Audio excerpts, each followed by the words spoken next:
Luo Shenxi, the main character, felt a deep sense of unhappiness upon witnessing Mimi's disappearance. He found himself contemplating whether the events of the previous day were merely a dream. However, as he sat in the room, unable to find Mimi and coffee, he realized that the incident was undeniably real. Luo took a moment to gather his thoughts and began writing something down. He wrote that there seemed to be a time limit associated with the power he possessed, but the exact duration remained unknown. Moreover, he observed that the power did not seem to have any physical effects on his body. However, he noted that if the owner, presumably himself, were to abandon the power, it would vanish. His gaze then shifted towards his phone. With determination, he resolved to bring back Yi Kong, who had also disappeared. Luo couldn't help but feel a sense of discontentment, knowing that he was unable to retrieve Mimi. To ensure he didn't miss any crucial moment, he set an alarm. Nightfall arrived, and Luo was awake, his phone by his side. He called out to Yi Kong, striking his phone. This was the power he obtained in his previous chapter in his dream. Miraculously, Yi Kong emerged and expressed her joy at reuniting with her master, referring to Luo. She warmly embraced him, overjoyed to see him again, and Luo reciprocated her happiness. Yi Kong believed that Luo had forgotten about her, but he reassured her that he could never forget. However, as Yi Kong settled atop Luo, he couldn't bear the discomfort caused by her weight and asked her to get off, explaining that her presence was crushing his lower abdomen. In the meantime, Luo excused himself to use the bathroom, where he was taken aback when Yi Kong offered her assistance. However, he politely declined her help, assuring her that he would be finished soon. When Luo emerged from the bathroom, Yi Kong comforted him, urging him not to feel disheartened about Mimi's absence. It was then revealed that Yi Kong existed in the form of a phone. Luo reiterated his commitment never to abandon her and requested that she stop referring to him as master, to avoid any misconception since he wished to go on a date with her. Instead, he asked her to address him as brother. Although Yi Kong initially struggled to grasp the concept of a date, Luo patiently explained it to her. He felt a sense of happiness as Yi Kong began calling him brother. Luo and Yi Kong set out on their much-anticipated date, brimming with excitement. Both were thrilled that the day they had been eagerly awaiting had finally arrived. Little did they know that this outing would take an unexpected turn. As they approached Peerless Stinky Tofu's, their hearts sank at the sight of a seemingly never-ending queue. The foul odor emanating from the place made Luo's stomach churn, and he couldn't fathom why anyone would willingly subject themselves to such an experience. Apologizing to Yi Kong for the undesirable option, he suggested going elsewhere for food. Yi Kong, displaying her easygoing nature, assured Luo that she would happily eat whatever he chose. So, they redirected their steps towards a paratha stall nearby, hoping to satiate their hunger there. Luo promptly ordered 2 portions of piping hot paratha filled with delectable ingredients like egg, ham, and meat floss. As he handed a portion to Yi Kong, he warned her to be cautious as it was still steaming. With each bite, she savored the delicious flavors, expressing her satisfaction. Mid-meal, their tranquility was interrupted by a stranger who approached them, seeking their attention. They turned around to find a young lady holding a shiny object before them. Yi Kong's eyes lit up with admiration, revealing her fondness for all things glittering. Luo mused to himself about how girls seem to possess an innate weakness for shiny objects. Curious, he inquired about the price of the object. To his surprise, the lady informed him that the original price was 250, but she was currently offering a discount, reducing it to 150. Utilizing her marketing prowess and aware of Yi Kong's inclination, she urged Luo to give it a try, citing Yi Kong's affinity for the item. Yielding to the lady's persuasive tactics, Luo acquiesced and purchased the ring. Yi Kong eagerly took the ring and attempted to slide it onto her finger, but on the wrong one. The lady promptly corrected her, explaining that it was customary to wear such a ring only after marriage. Luo was taken aback by the mention of marriage, the word echoing in his mind. Despite the sudden intrusion of these thoughts, Luo managed to acquire the ring. However, as soon as the lady received their payment, she hastily fled, sensing the approach of urban management authorities. Determined to retrieve his change, Luo sprinted after her, but his efforts were in vain as she swiftly evaded capture.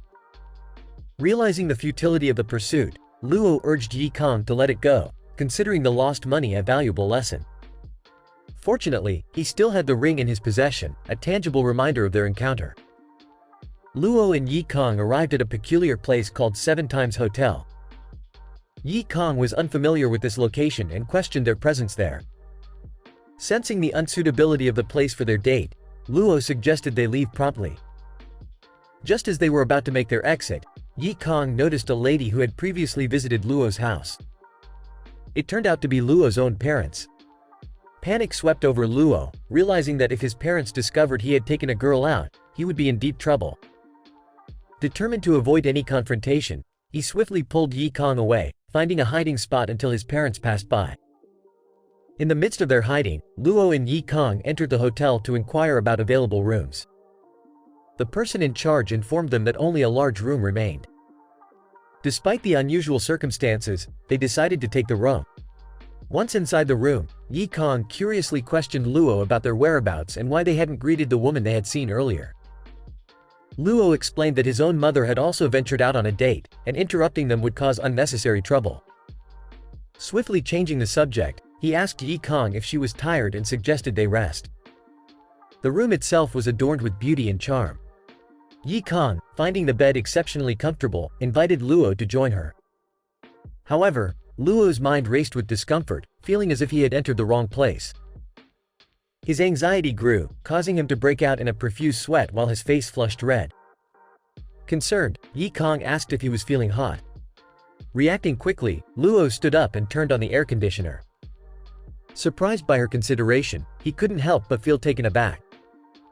In a moment of unexpected candor, Yi Kong suggested that he might want to take a shower to refresh himself, given his perspiration. Her remark caught Luo off guard, leaving him astonished by her thoughtfulness. Luo attempted to decline Yi Kong's offer to shower, citing the lackluster facilities at the hotel and expressing his intention to shower once they returned home. However, a troubling thought crossed his mind. Yi Kong had been his phone all along, potentially having access to his most personal secrets, including moments spent in the bathroom, showers, or even watching television. The notion left Luo feeling uneasy and exposed. To his relief, Yi Kong reassured him that she would never divulge any of his secrets.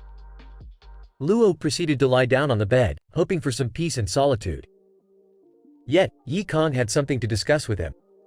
She expressed her desire to be alone with him, away from the constant conflicts with Beji and others. Then, unexpectedly, she requested a kiss, positioning herself in anticipation. Overwhelmed and unsure of how to respond, Luo swiftly redirected the conversation, claiming that it was time for them to leave the hotel. Meanwhile, Yi Kong made it known that she genuinely loved Luo, referring to him as her big brother, as he had requested she call him. Luo, taken aback by her confession, proceeded to the hotel reception for checkout. The receptionist inquired about the girl who had accompanied him. Luo insisted that she had already left. However, the receptionist remained skeptical, as he had been present throughout and had not seen any woman leaving the hotel. Luo left the hotel, making a firm vow to himself to avoid such establishments in the future. Luo was in his room, frustrated by the fact that his power was rendered ineffective due to his bandaged hands. He couldn't make anything he touched work. However, this meant that he didn't have to worry about accidentally activating his superpower while his hands were wrapped. As Luo was going through things on his computer, he came across a post that caught his attention. The post mentioned that his boyfriend had bought a ring for someone, but she had sold it to a tall and handsome pedestrian. The post requested anyone who encountered this person to take notice. The image of the ring was also included, and Luo recognized it as the same kind he had purchased from a woman before. Curious, Luo decided to investigate. While walking, he spotted the woman he had bought the ring from previously. He called out to her, reminding her that he was the one who had purchased the ring from her the day before. She confirmed and asked him to return the ring. However, Luo's intention was to return the ring to her, not retrieve it. He handed it back, and to his surprise, the woman returned the money he had paid as well. She apologized for inconveniencing him by coming to return the ring personally. After Luo returned the ring, he questioned the woman about why she had mentioned in her online post that he was alone when he bought the ring. To his confusion, she claimed she hadn't seen any girl with him. He had been alone. Luo couldn't comprehend what was happening or why she didn't remember the girl's presence. Meanwhile, Luo returned to the hotel where he had been with Yi Kong the previous day. He informed the receptionist that his backpack was missing, mentioning that he couldn't recall if he had brought it out with him or not. To assist Luo, the receptionist showed him the camera footage, revealing that he hadn't been carrying any bag while leaving. Luo apologized for the trouble and decided to thoroughly check his belongings once he arrived home. Before leaving, Luo asked the receptionist if he had been alone, and the receptionist confirmed that he had. Frustrated by the consistent lack of memory from others, Luo left immediately. Back at home, Luo took a shower. He noticed that memories related to the girls he encountered seemed to disappear for others once a certain time limit had passed. Determined not to dwell on it, he pushed the thought aside. As he reached out to grab his underwear, he realized it was missing. Suddenly, a woman appeared, seemingly materializing due to the underwear Luo had touched without the bandages on his hands. Luo was taken aback when the lady in front of him expressed that she could speak. It was at that moment that Luo realized he was standing completely naked before her. Flustered, he shouted at her to leave while desperately trying to cover himself. The lady, referring to him as "Master," assured him there was no need to be afraid since they had been intimate before. However, Luo insisted that she leave immediately. As she turned to exit the room, she asked Luo if he truly didn't need her. Firmly, Luo rejected her offer, stating that he didn't require her assistance. His worst fear had just materialized because he had been caught completely off guard. Once Luo finished bathing, he cautiously opened the door only to find that the lady was no longer in the room. He peered out the window and spotted her standing there. Curious, he approached her and questioned why she was outside. She expressed a desire to know about everything happening in the outside world, urging Luo to explain it all to her. Unhappy with her current predicament of being confined to the wardrobe or inside pants, she pleaded with Luo to let her out occasionally to breathe. However, Luo argued that if he were to randomly let his underwear out to breathe, he would be labeled a pervert. Reluctantly, he refused her request. She reached out and touched him tenderly, beseeching him just once more. Finally, Luo agreed and suggested she stay in the communal area for the night. Delighted by his decision, she kissed Luo on the cheek. Without wasting any more time, she excitedly dragged Luo outside to play. However, Luo insisted that he first needed to put on some clothes. As they ventured outside, Luo found himself walking at a slower pace while she hurried ahead. She urged Luo to pick up the pace, wondering if he was growing weak and unable to handle the walk.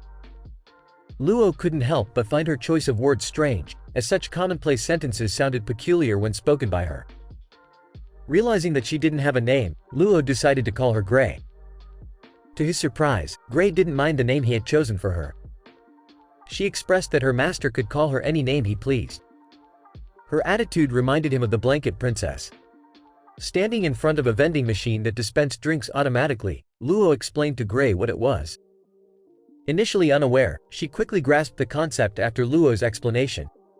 Curiosity piqued, Luo decided to try out the drinks, but Gray declined, as they were merely ordinary beverages with alcohol. As they sat down together, Gray expressed her desire to not return home that night. She implored Luo to stay where they were. Despite acknowledging the potential risks of falling ill due to the cold night, Luo insisted that they must return home.